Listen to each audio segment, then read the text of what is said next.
National electric power regulatory authority कवानीन की खिलाफ वर्जी का नया स्कैंडल सामने आ गया। तहकीकात के मुताबिक 8 माह के दौरान मुल्तान, सक्खर, कराची, लाहौर, हैदराबाद, गुजरांवाला और फैसलाबाद के लाखों सार्फिन को बिजली के बिल तयशुदा 31 रोज की बजाय 37 रोज की बुनियाद पर कई बार भेजे गए। इन 8 माह के दौरान 37 रोज में इस्तेमाल की गई बिजली के सबसे ज्यादा बिल मुल्तान की पावर कंपनी मैप्को ने भेजे। 31 रोज में 300 यूनिट का बिल 3200 रुपये बनता है।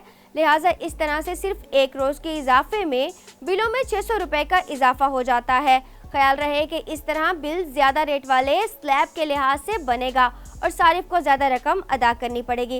इस नए स्कैंडल के सामने आने के बाद कहा जा सकता है कि एक तरफ बिजली फराहम करने वाली कंपनियां अवाम की जेबों पर करोड़ों रुपए का डाका डाल रही हैं, तो दूसरी तरफ हुकूमत और रेगुलेटर्स खामोश तमाशाई बने हुए हैं।